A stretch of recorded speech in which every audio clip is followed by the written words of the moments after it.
That Goldman was very good at convincing me that I was nothing without them, nothing without their name, nothing without their money. I really believed that once I left, I would never make 1 cent again. My first couple months on the desk with the sexist jokes and the porn and all that stuff, the grossly inappropriate stuff, I was like, I couldn't believe it. Jamie Fiore Higgins is a former Goldman Sachs managing director, author, and career coach, helping professionals redefine success. Goldman made me think that I was successful because of them, but it was really because of me. And so to me, I think everyone needs to be reminded that they are the CEOs of themselves, and they get to decide who they work for, what they do, and know that once you walk out of any door, you take all your goodies with you. Today, I'm joined by Jamie Fiore Higgins. She's the author of Building Market and a former managing director at Goldman Sachs. In today's interview, we shed light not just on toxic behaviors that can permeate the high-stakes corporate environment, but also her firsthand experience on navigating and overcoming the impacts of workplace narcissism. We dive into her current life. We dive into her past lived experience as a child and how they intersected and brought her to Goldman Sachs and where she is today. Tune into this episode and learn how we dive into narcissism and how it shows up in professional settings, the toll it can take on individuals and teams, and ways to foster a healthier work environment. What I'd love to start with is if you could just paint me a picture of your story, like your backstory, because when I read your book, The Bully Market, I think what struck me the most as a trauma care practitioner was your backstory, because it was so evident to me that that played into the whole experience at Goldman Sachs. So can you just, for the viewers and listeners, can you just share a little bit of that backstory for me? Sure. So I grew up in New Jersey, and I am children of an immigrant family from Italy. And so my parents really grew up with nothing. I mean, my mom didn't even have plumbing as a kid. She used an outhouse. And so the mandate for them, they were the first in their families to ever go to college. All three of their children went to college, me and my brother and sister. And the mandate was every generation has to do better. Like every generation has to move forward. On top of that, personally, I had some health issues as a kid. So I suffered from scoliosis, which is a pretty common thing, but I had an uncommon case. So my spine started to compress my heart and lungs. So I had to have a spinal fusion at 13. They said I wouldn't have lived to 16 if I hadn't done it. So there was a lot of backstory of kind of feeling less than, I used to have to wear a back brace at school, a lot of teasing from that. It was definitely not the environment we have today, or at least we're trying to have today with our kids that try to celebrate differences. It was not that way in the 80s. Grew up feeling very much like I had to do twice as much to get the result, in terms of being able to play on the sports teams and compete with other people with these kind of physical ailments. So I ended up, because of that way and because of my parents, being like quite a people pleaser. And so when I was in college, I took one of those personality exams, and it said I should go into some sort of helping healing profession. And in fact, I dealt with a lot of anxiety as a kid due to my back condition. And I had a therapist. My parents got me a therapist, and I loved her. And she made such a profound impact on my life. I was like, this is what I want to do. So, armed with that gut intuition, as well as this personality test, I said to my parents, like, I know what I want to do. And my mom said, no way, like that's moving the family backwards, and every generation has to do better. And so that means you have to get the best paying job in the best industry. So it was just kind of like summer before senior year. It was like, okay, she said, you could do that someday, just not now. So I went back to college. Question, Jamie, How did that impact you in that moment? Because I think it's hard for kids in their 15, 16, 17, 18. I mean, you and I both have sophomores in the same high school. That's how we know each other. Mm-hmm. People ask me all the time, oh, does your son know what he wants to do? And I'm like, he's 15. Yeah. Right. Or they're 18. Like I have a 20-year-old, he doesn't even know yet what he wants to do. And I don't really think he should. So when you've been through a lived experience like you were through, combined with your heart and your gut and your soul and your intuition, you actually know what you want to do. Yeah. You feel aligned to it. And then you're being told, no, that's not going to be good enough. In retrospect now, like hindsight's 2020, how did that impact you? You know, I was definitely disappointed and sad, but if there was anything I was above all things, it was a people pleaser. So, going through all that medical stuff in my childhood, there was a lot of doctor's appointments. There was a lot of physical therapy. There was a lot of time off for my family, leaves of absence from my parents. And it wasn't like we were so wealthy that they could afford that. So there was a tremendous amount of, I owe them. Yeah, I wrote that down when I was listening to you. I wrote indebtedness. Yeah. And not that they never put it in my face or anything, but I saw, and I think because I think I'm an intuitive person. I think I'm an empathetic person. I saw the strain that my medical issues put on my parents. They never said it. They never complained about it, but I observed it. So then it was like, you know what? Like they did for me. Now I have to do for them. So as disappointing as it was, I kind of saw it as transactional. Like in my family, there was not a sense of individualism. It was, we were the family. Like we are a cohesive unit and we work together. I'm sure that's a cultural thing too, but it wasn't like you have like an independent mind or part, it's like you're part of this family and everyone pitches in and does their part when it's time to do their part. And so the reflection for me was, okay, yeah, this is a disappointment. My mom didn't say no forever. She said, not right now. And now it's time for me to do my part. And so that was really, it was the sense of kind of obligation, again, to the whole family, because every generation has to do better. So in fact, when I got my job at Goldman, which in retrospect is incredibly hard to do, I remember on the first day of work, they were like, it's harder to get into here than into Harvard. Like, I'll never forget my brother, who's 10 years older than I am, was like, oh my gosh, Jamie, you're elevating our family. Like you have reached an echelon that our, immigrant family could never dream of. So it was very much feeling like I was pulling everyone up. And so that sense of obligation and performing for my family trumped any individual desires. I think that is actually almost as poignant as what we're going to talk about today when it comes to narcissism in the workplace, because I think what you're describing, so many people experience, especially people that are first generation here, where there is not the luxury, and I use that word intentionally, the luxury for individualism.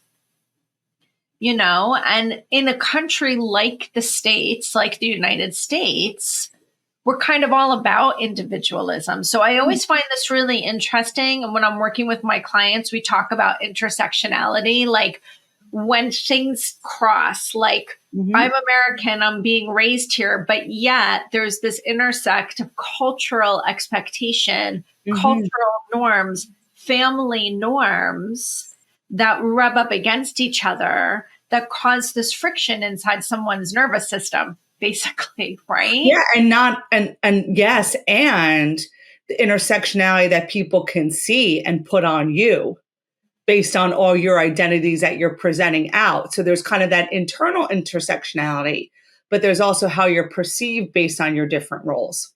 And by the way, you mentioned it. you started playing this people pleasing role, right? And you were very clear in saying nothing was ever explicitly said to you. It was observed. Mm-hmm. And when I talk about parts work with people, I always say, when we're born, we're very rooted in this self energy where we believe it's very individual, the self energy. But over time, we either experience or observe things in our environment that cause us to fragment from that individual self. And we create parts of ourselves in order. And I'm not saying it was toxic, but just to survive, not being able to be individual. Right. Well, yes. And, when you're born as an individual, especially as a human, you need others to survive initially too. So like we're naturally attached to different people. And that also is, so from the very beginning, a human baby can't survive without its mother or That's right. father, so it's this constant fight between the individual versus the larger group. And then of course you add the cultural factor onto it. That has different meanings for different people. Exactly. And to what you just said, I constantly bring out this Maslow's hierarchy that I've kind of like tweaked to show my clients, like we as humans have very basic needs and we rely on our caretaker to take care of them. And if at any time any of that feels scarce or threatened, we will shapeshift to meet the need of the caretaker. So our fundamental need will be met. And so now all of a sudden we've got this cause and effect condition, which I'm sure we're going to take right into the workforce. Yeah. Where we create that fragmentation, we create that part of ourselves to meet that need. Oh, you need me to play this role in order for me to make sure I belong and I fit in and I feel secure in the attachment and all these different things. Sure, I can do that. And then again, like you said, we also have this concept of the familia, like we're a unit. You don't get to have the luxury of doing what's best for you. You're doing what's best, not, and this is what was so profound for me in your book, not just for our little family unit, for your entire 6 generations, all the way back into Italy. That's right. All of this is hanging on your shoulders. And when I read your book, and actually, what year did your book come out, Jamie? Was it 2022? Oh my gosh. Yeah, 2022. Right. Yeah. That's when I read it, when it first came out. Yeah, so, yeah. This is 2 years later. I'm still remembering in my nervous system how profound that felt for me, for you. I got that when I was like, oh, that is like a level of pressure that you probably were like, well, I can do it. I mean, shoot, I got into Goldman Sachs. Yeah. So let's go. So great paint of the picture. So you've graduated college. You have this opportunity through this program to get into Goldman Sachs. And let's just start there. Share with us a little bit about what that experience was like. So I think it's also noteworthy to talk about what it's like to get a job at Goldman Sachs before you even got there. So my dreams were paused and I go to campus and I was like, okay, what's the best paying job possible? In the late 90s, it was Wall Street. And like, okay, where do people want to work? It's Goldman Sachs. I didn't even know what Goldman Sachs was. I never even heard about it. I think that was the best part of the whole story. You were like blind to it. So many kids, it's like their goal. It's like that, golden goose from the get. And you're like, wait, who's Goldman Sachs? Okay, sure, I'll go. And I went, there was this like women's event and we got invitations in our mailboxes. And I went to the alumni house, which is very fancy. And I literally left. I was so impressed with the event because this one woman was just captivating. She was the Goldman Sachs representative and she was incredibly captivating. And I literally walked home and I called my mom when I got back to my dorm. I'm like, I don't know what Goldman Sachs is or what they do, but I got to get a job there. And so then I started like doing my research and I applied and 40 interviews later, I got the job. And I think it's interesting that it took me 40 interviews. So it was like multiple days, different locations, but it really gave you the sense that, wow, this place is something special. Like in 98, when I was graduating, the job market was good. Like everyone was getting jobs. I got several jobs, and that's not because I was so great. It was just because it was a great job market. But most of the jobs I got, like Prudential hired me after 4 interviews. M&T Bank hired me after 5 interviews. Goldman took 40 interviews. So it was kind of like you're kind of just shown like, wow, this is a special place. Like they really want to make sure. And that pleaser in me was like, okay, I could do it. I can compete. I can compete. I can compete. So, I mean, all sorts of interviews, behavioral interviews, math interviews, quizzes, math proofs. What's your take on why? Why do you think they do that? Listen, I think that the big thing at Goldman was always the Tokyo test. The Tokyo test is if you can handle sitting next to this person on a flight to Tokyo and still want to talk to them at the end of the flight, you can hire them. So there is this element of, because it's a very big apprentice type workplace, we sit right next to each other on the trading floor. It is not like we're in offices or in cubicles. So I understand why you have to meet with a lot of different people, almost like speed dating.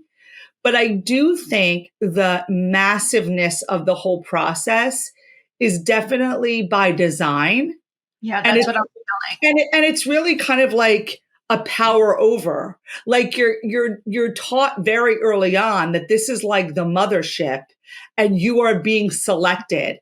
So instantly, because of all these tests you have to pass, if you're not questioning the tests, right? If you're not questioning like, why the hell does it take them so long to figure out you're good enough? Prudential does it and they're a good company.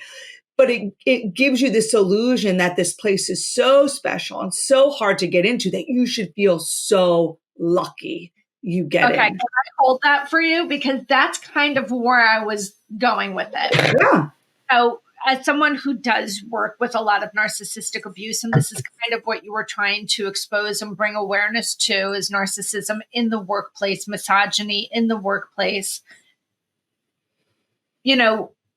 When I'm working with clients who have been in marriages that are this way, I have watched and heard this process of there's this combination of the love bomb, right? So we are courting you in a way that nobody else has courted you before.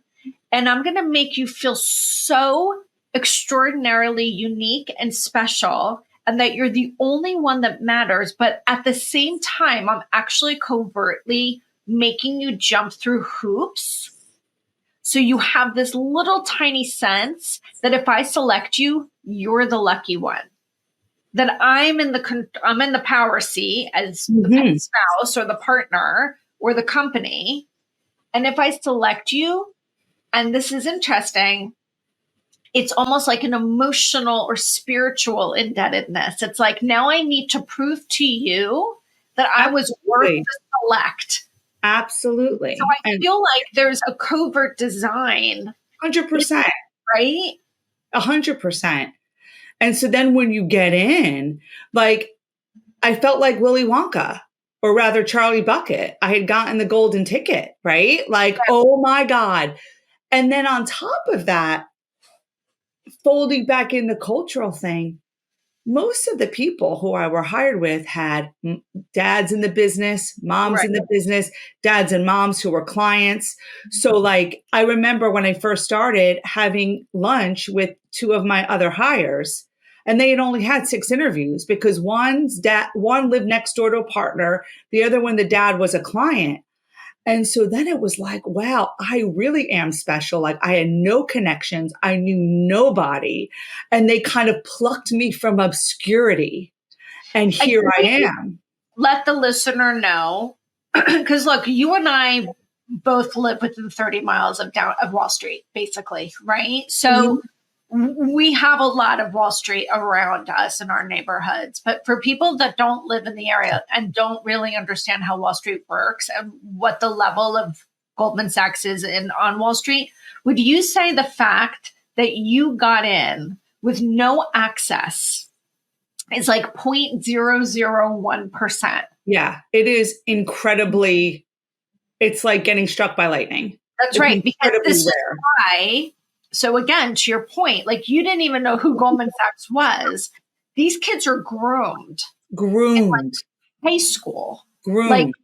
I need to get into UPenn so I can go to Wharton. I need to get into Harvard so I can get my Harvard MBA. I need to get into this one, into that one in order to be on the trajectory. By the way, I need, if I live in New York City, because I have friends that are in this space. I live in New York City. I'm raising my family in New York City. I'm going to hustle to get my firstborn into the Ivy feeder preschool. That's right. They can go from preschool to senior year in the Ivy feeder private school, because if I can get my first one in, all my other ones are grandfathered in. So they have the upper hand to get the networking. It's all about the networking, guys. Yep. It's who you know. Yep. Having gone through all this eliteness in order to get the job. So they only need 3 or 4 or 5 or 6 interviews. So the fact that you got this job where you weren't groomed, you weren't prepped your whole life for this echelon, as your brother put it, which he was absolutely right. It is, like you said, being struck by lightning. It's the 0.00001% get to where you got. So now, extraordinarily special. Yes. Yes. And that first day, it's harder to get into here than Harvard. So you better basically make sure we didn't make a mistake on you. And so to your point, the courting, you're special, you're getting all this feedback. And now it's like reality. So that first day at work, I show up 7 a.m. I got there at 6 because of the way the trains run from New Jersey. I didn't want to be late. They locked the doors at 7. So if you come up, so I remember sitting there and the banging on the doors, the banging on the doors, the banging on the doors. And they're like, you're out of luck. They had to go get signed letters of apology from their partners, which would be equivalent to your boss's boss's boss. And so that's where it turned okay, now we're going to pay. We got in and now you're going to pay. So kind of similar to that abusive partner relationship, love bombed, and now you're going to pay for it. Every cell in my body is screaming right now because it is so anti-trauma informed. It's actually, and it's designed, and this is what is so powerful for my nervous system. It is designed to be that way. Yes. Because it keeps you in your place. It keeps you in your place. And this is part of that power. I'm constantly showing this cycle, this wheel of power, control, and manipulation. I'm sure you've seen it. It actually comes from the DV, the domestic violence website for the United States. But there's this power wheel of, power, control, manipulation with all these different spokes in it, basically. It's little sections, about 8 of them. And it's all about this control. Yes. And by the way, let's just make sure you know what your role is and what your place is, that it's a not enough spot. Yeah. It will hustle for me to determine whether or not you are enough. And I'll never, ever let you feel like you're enough. Yeah. And we're talking about a lot of themes that are not said, but said. They would just say it. My partner would say to me, to all of us, the expectations today are higher than they were yesterday.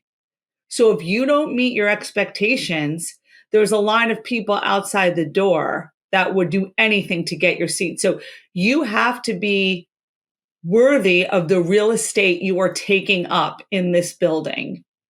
So it was literally just told to us too. It wasn't even just, suggested or something you infer. It was explicit.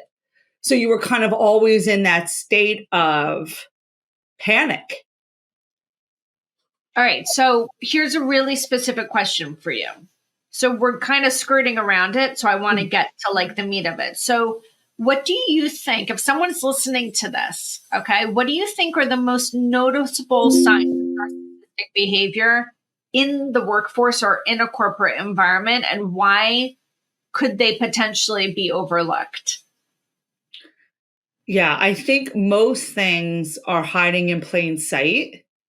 And what I tell my clients most of the time, many of the time is like, you always have to trust your gut.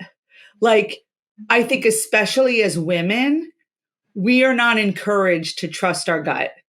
I feel like as women, we're constantly asking other people opinions when we know the answer. So first and foremost, trust your gut. If it doesn't feel right, it's probably not right. Um, but I think the big thing is get very clear on, what expectations are. Every firm has like the way things should be. And it's a great way to then compare with what you actually see. Mhm. Right. So it could be stuff like, Goldman Sachs has been hiring 50 or more percent women for the past 30 years. You go to any trading floor, you look in the glass offices, you won't see one. Right. So keep your eyes open and look. Who are the people in power? What do they look like? Can you see something in them that resembles you? Because it's hard to be it if you can't see it, right? That's kind of the first thing. I think a big thing is looking for humility and curiosity at the management level, right? And what that means is, to me, having the stance where you could be getting things wrong and being curious around that. So, for example, in my experience at Goldman, there was this consistent view that the partner was always right. No one challenged him. He was always right. The way, whatever he said went. That's a big risk, right? Yeah. So that kind of lack of curiosity, because if your manager can't be challenging his or her boss, well, that means you can't challenge yours. So these are kind of all the things. So it's like, how are decisions, made? Is there true collaboration or is it play collaboration? Meaning at Goldman, there were a lot of, we're going to get in an office and talk about it. And sometimes people would share alternating points of view, but 99 times out of 100, whatever the partner said went. So it was even futile to share your opinion. Then, of course, it's like little signs. Like the little signs are, do people talk about their personal life at work? Do people have pictures of their families at work? That kind of shows that there's like a understanding that people exist out of the workplace, right? That they see you as a whole person, not just that worker. I mean, I can go on, but I think the biggest thing is, as an employee, to really look up and pay attention, not just at what's going on in your world, but kind of the bigger world. Who is the power? Who's making the decisions? And is there really good representation of ideas? Okay. Two questions, because I want to lay the landscape before I ask the third question. For the listener who's not read The Bully Market, which, by the way, everybody needs to get. It is so good. I read this so quickly. I couldn't get through it quick enough. I might have to go back and reread it. It was such a great story. Thank you. I want people to understand two things. Number one, how long was your tenure at Goldman Sachs total? 19 years. Right. So that, to your point, like to kind of sit in your place and shut up. I mean, I did that from age 21 to 40.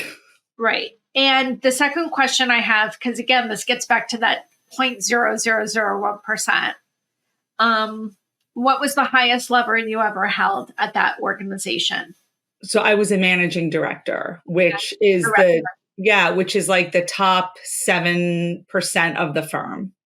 And what percentage of women at Goldman Sachs earn, and I say earn very deliberately, that role, that spot?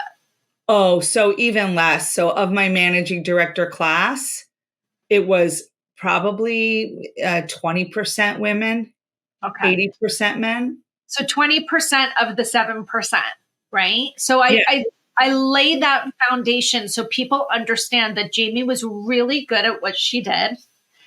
And she endured this for a really long time. And she wasn't an in and out person that's like, now I need to run the flag. Like, she was deeply ingrained in the culture for, at that point, half of her lifetime.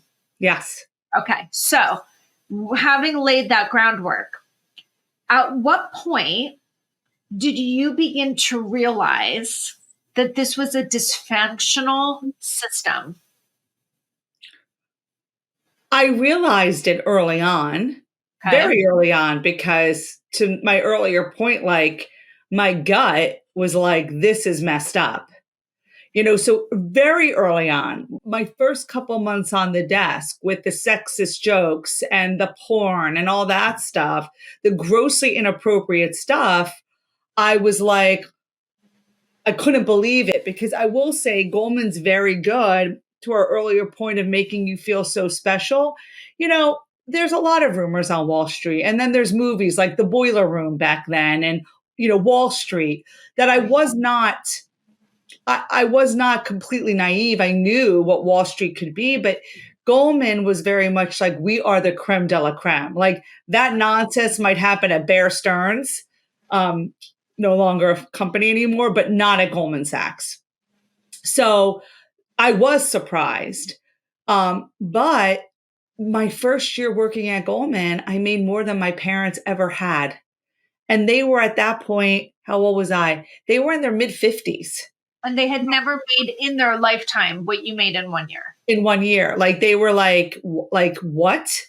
Like, you made what? And that only solidified that you're elevating the family. Right. Like, I was making more than my brother, who was a lawyer, my sister, who was a pharmacist, who were 10 years older than I was. They were in their 30s, getting married. And here the little kid sister is like raking all the dough in. Right. So even though my gut was firing off, it was just kind of ignore it. Like, you can't leave, Jamie, you can't leave. And that was a message I got from my family, but also at Goldman. One of the things they would always say is, you can only leave Goldman once. You can only leave Goldman once. So you better make sure it's for the right reason. And so for me, it ended up being so untenable. It changed me so much that really the reason why I really decided to leave is because I almost got a divorce over it. Right. Right. And my husband was basically like, if you don't leave Goldman, I will leave you. So the follow-up question was, why stay?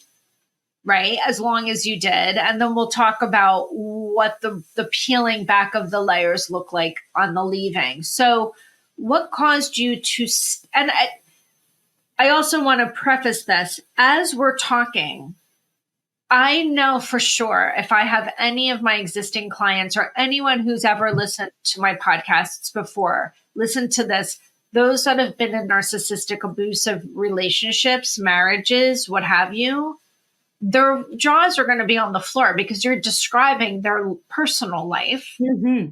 It's so interchangeable.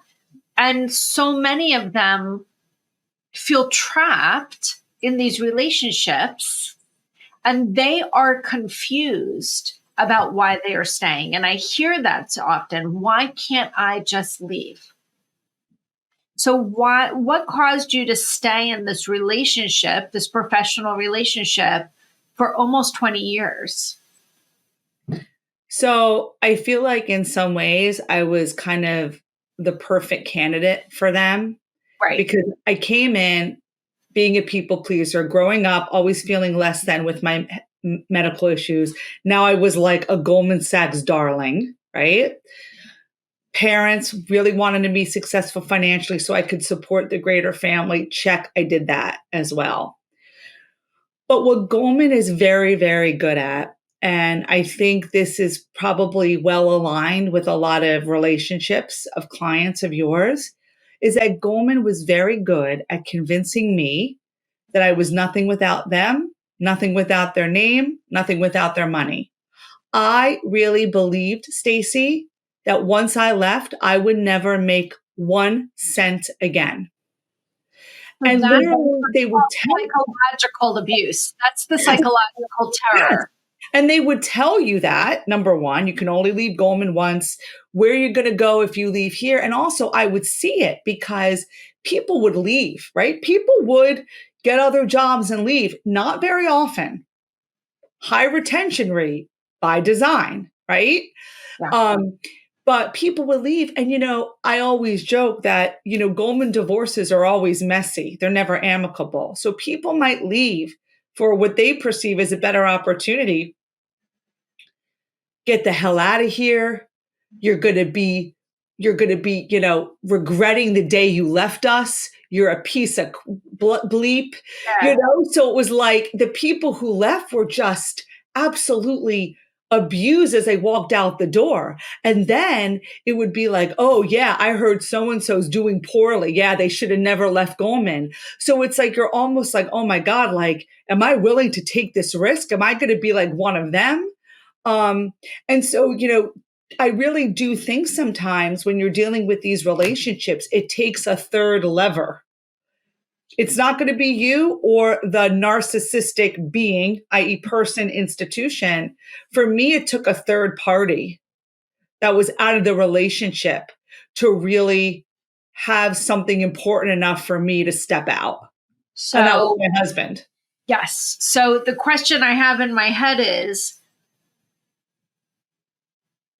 I can already see it. And A, I read the book, but B, just based on what you're sharing with me, you've got your husband that's like, if you don't leave, this whole marriage is over, which, by the way, insert, how many children do you have at this point? 3. 3. And one of them is a set of, two of them are twins, right? Yes. Okay. So again, painting the picture for people that are not aware of Wall Street, describe a day. You're getting up at what time in the morning? Like 4:30. You're out the door at what time? By 5:15. Right. You're in 5. the city. I'm at my, so basically at my desk on either side of 6 a.m. Right. There all day. Market closes at 4, clean up till 5, 2 to 3 nights a week out with clients for dinner, drinks, right, baseball games, whatever. Home, get a car home by midnight, get up, do it again.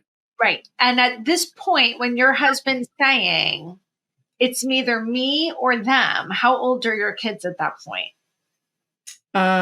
They are, how old are the kids? 6, and 3. Right. Something like that. I just want people to really understand the whole picture here, because anybody that has 2 6-year-olds and a 3-year-old know it's already hard. And then add in this other basically marriage that you're in, this other narcissistically abusive relationship. I can't imagine how stressful this is. So you've got your husband saying it's me or them. And then my question is, over here, you've got this family expectation. Outside of your immediate family unit, you've got your parents, you've got your siblings. And what's their response when you're saying, I think I'm going to have to leave? And also add to it my kids, because now I have 3 kids. And I would put this tremendous pressure on myself to say, I need to provide better for them than I was provided for. Not that I wasn't provided for well, but you know what I mean? Every generation has to do better. So then it was like, how could I be so selfish to walk away from this? I know it's killing me. I know it's killing my soul. It's hurting my marriage. But Stacy, this is a lot of money. I mean, this is money that most people never are able to make. And because at Goldman, you can only leave Goldman once, you know, my brother would say to me, like, Jamie, you hit the lottery every January. Like, it can't be that bad. And I'll never forget when I would drive to Jersey City every morning, I would go through Bayonne and there's this Jordache factory. And every morning, I'm driving past there at 5:30 in the morning. And what do I see? A bunch of people with their paper lunch sacks walking into this factory, not from the parking lot cars, like walking from their homes to this factory. And I would say, Jamie, you're such a baby. Like these people are working as hard as you are and probably barely surviving. How could you give up a job like this? You're hitting the lottery every January. So there were a lot of competing influences. So how did you make the decision? In the end, my marriage started to fray. And I made a lot of bad choices in order to survive. And really, I didn't believe my husband when at first he was like, and then he's like, no, this is it. And this sounds so terrible, Stacy. But in my mind, I just thought I could just carry on. Like I just thought I could just keep on doing it. And he would complain and whatever. But then when he really sat me down and he's like, this is the date. If you're not out, I am. It was really a slap in the face. Like, oh my God, like, I'm going to lose my kids. Yeah. Like I'm going to lose him and my kids.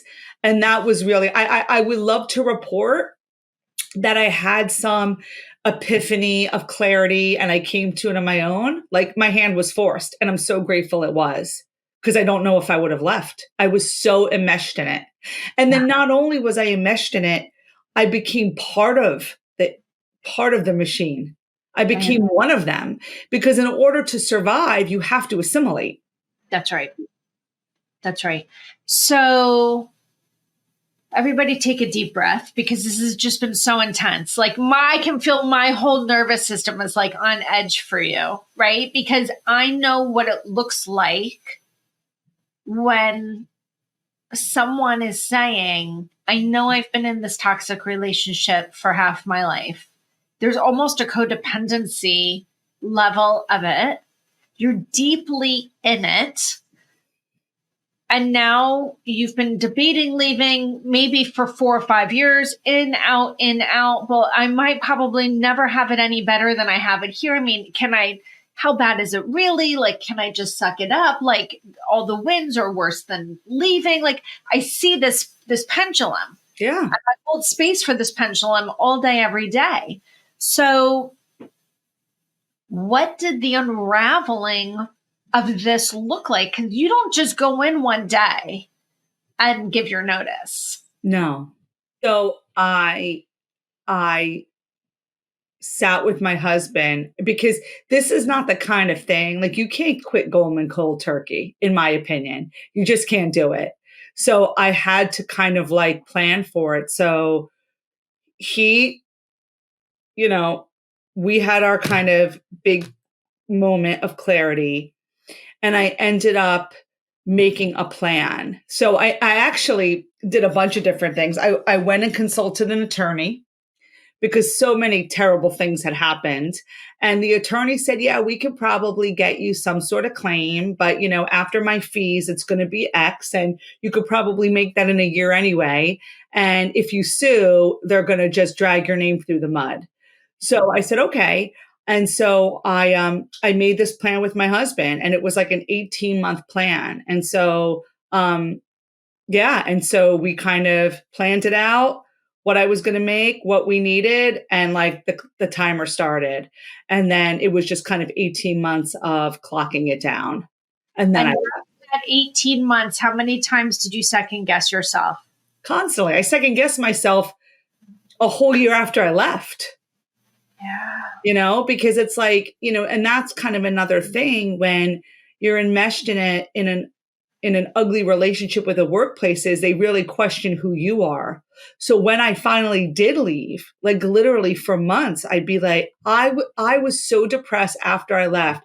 You would have thought I was fired in some kind of shocking manner out of nowhere, as opposed to being a woman who planned this for 18 months. But because I didn't know who I was, my whole adult life, I was Jamie from Goldman Sachs. And so there was a bit of a process of me kind of remembering who I was, and that I was that person all that time. That Goldman made me think that I was successful because of them, but it was really because of me. And that's kind of the big Jedi mind trick that's done. I am feeling all of this so intensely for you. And it's so interesting because I have this pink sign, if people are watching the video of this, right behind me. And it's a saying that I created and that I have out for my clients to see all the time, which is know your truth and trust your knowing. Mm. And I have that because I do work with so many people coming out of narcissistic, abusive relationships where they're in it, when they're visiting with me. And the amount of self-doubt that is created in a person in this type of relational dynamic is so intense, and everybody uses the same language even though they've never met each other, which is I became a shell of myself. Mm-hmm. I didn't even know who I was without X. Yep. So here's the deal. Goldman is, like you said, creme de la creme, the top dog, right? Yeah. Massive resource. Massive resource. It takes a serious set of balls and deep courage to do what you did. And I'm not talking about leaving. I'm talking about writing the book. Yeah. So obviously you knew, and this would be like exposing a very powerful partner in marriage, you know, whistleblowing and exposing in a really public way. I mean, this is a Simon & Schuster book, right? Yeah. Okay. So, you know, major publishing house. What was it in you, and what did you have to harness inside to say, not only was this not okay, but everybody else needs to know about it? And I want to know, what was that, and why did you feel it was so important to expose this? I left not thinking I was going to write a book. I was depressed that I left Goldman. What first started inspiring me is right after I left, the Me Too movement came out. And I heard a lot of these stories and I was like, wow, this sounds really familiar. And then it kind of made me see my experience in a whole new light, especially as I was kind of detoxing, if you will, from the experience.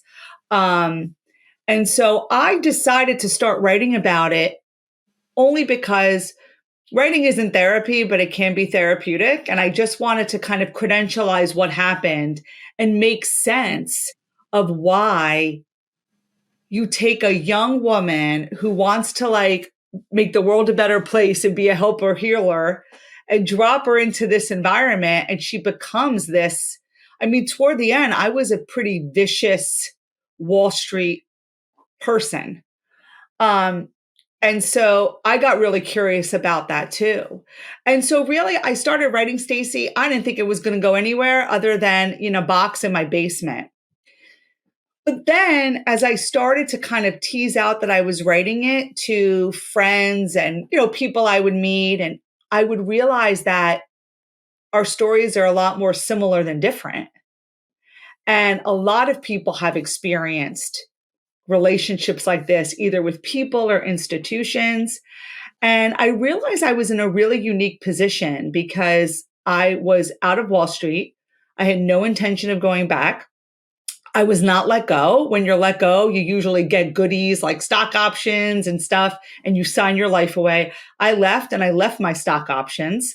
I left them there. And so I was in this really unique position to speak for many that can't speak. And so, I was like, you know what? I think I'm going to go for it. Now, Simon and Schuster signed me. And then I had a whole nother like, oh my gosh, everyone's going to like know my story and know my business. But I realized that the message is so much more important than me.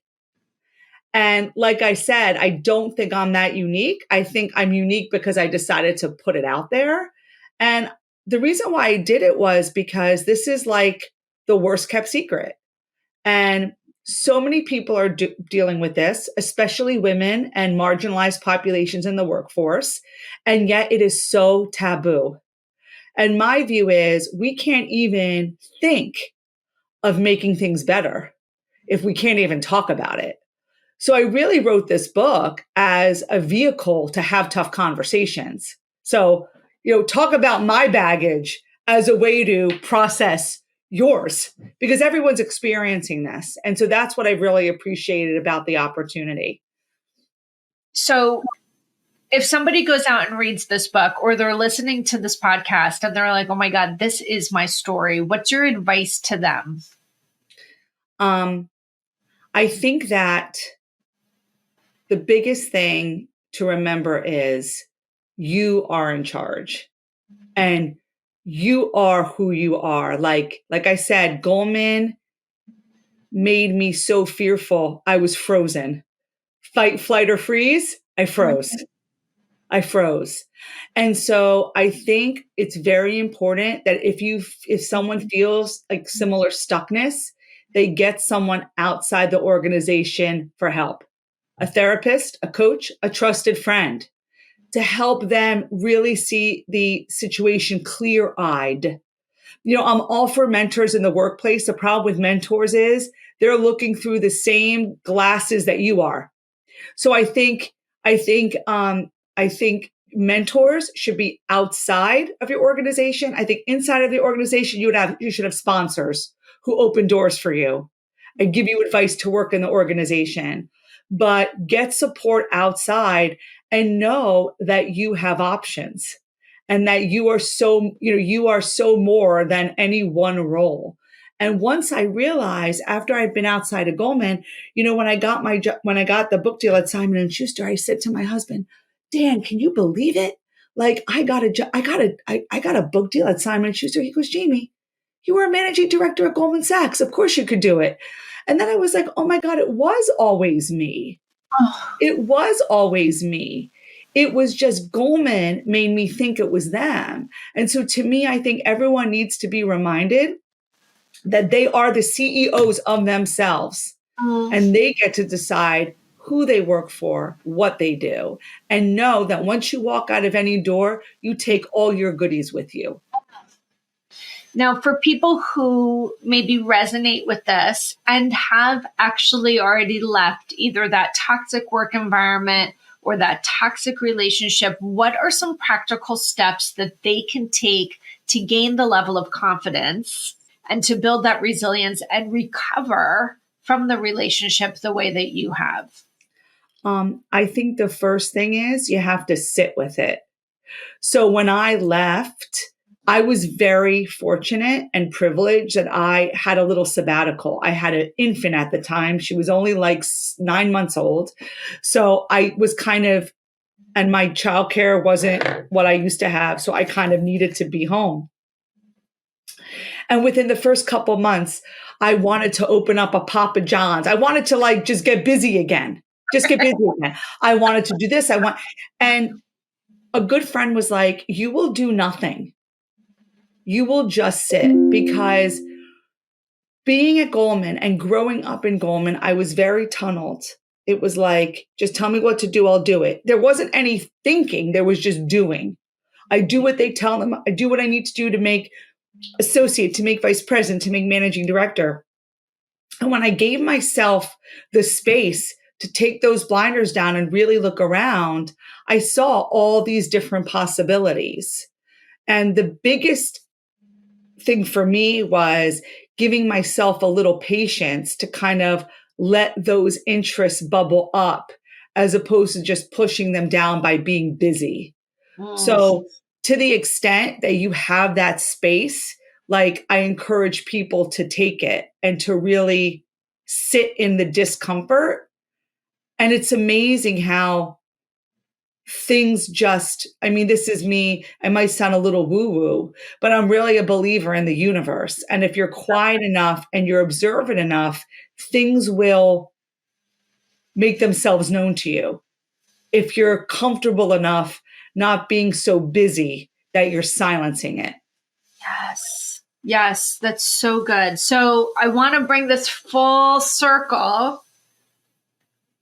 The beginning of this interview, you painted a picture, you shared your lived experience as a child, you knew what your calling was, you knew you wanted to be in a helping profession, you were diverted from that, and your mom said to you, you can do that, but not right now. So I'd love to come full circle and have you share with people what you're doing now.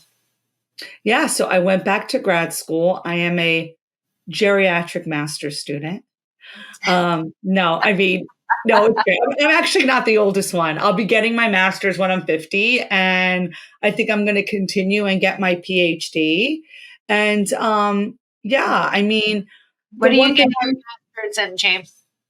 it is Master's of Social Science. So I will be able to translate that into like a clinical social worker degree. You know, I'm working with clients now, which is amazing. And I'm really feel like I've kind of come home. It took me a long time to do it.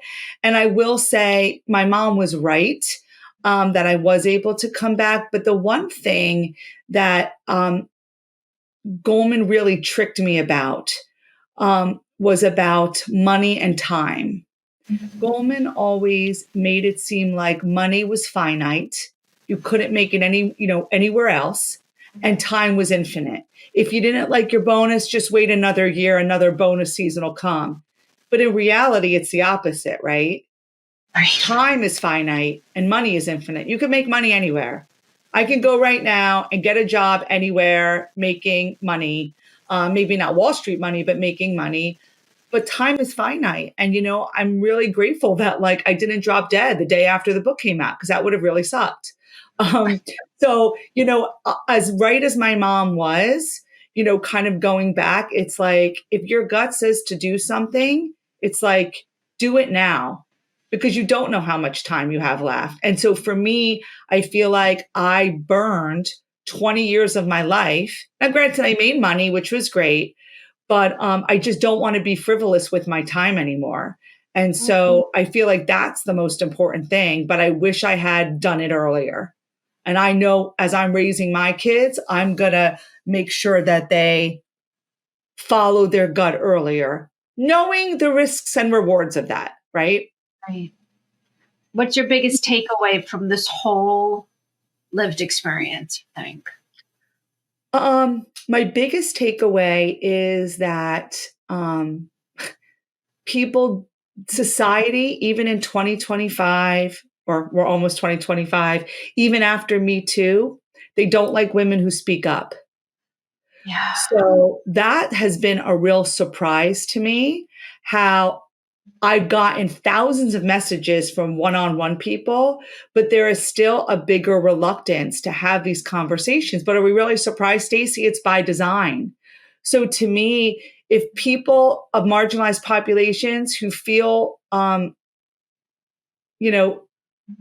abused at work or, minimized at work, it's like people have to make little steps. And I always say, you don't have to make big waves. You can make small ripples.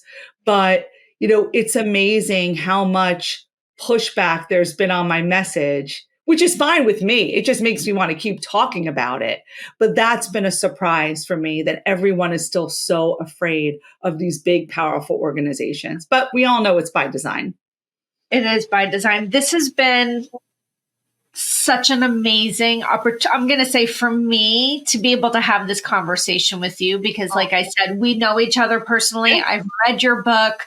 I've been dying to have you on the podcast because I knew the story was going to resonate with so many people.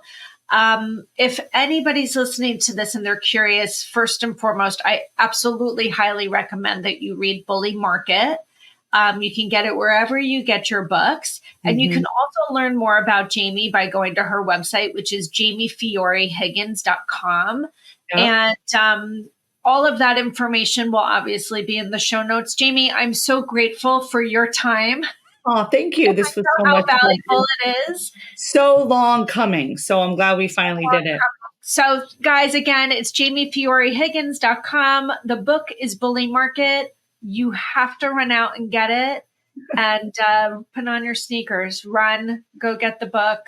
Thank you so much, Jamie, for coming on today. We really appreciate it. Thank you. Guys, today's interview with Jamie was amazing. Thank you, Jamie, so much for sharing your amazing insights on recognizing and navigating narcissistic and toxic work environments. This interview was so profound, and your experience, I'm hoping, will offer hope and guidance for anyone facing these challenges, actually, even professionally or personally. I think if you listen to this interview, you'll hear the intersection of narcissism as a whole. And even if you're not working in a narcissistic work environment, but you're in a toxic or dysfunctional or narcissistic relationship with anyone, I think that this interview you'll feel that applies to you. If you want to learn more about Jamie's work, first and foremost, I strongly recommend that you get her book, The Bully Market. But also you can visit her website at jamiefiorehiggins.com. If you found this episode helpful, please subscribe. Subscribers really help people find this podcast. Leave a review, share it with anyone who you might find could get benefit from it. Until next time, remember that workplace wellness and respect are essential and they're within your reach.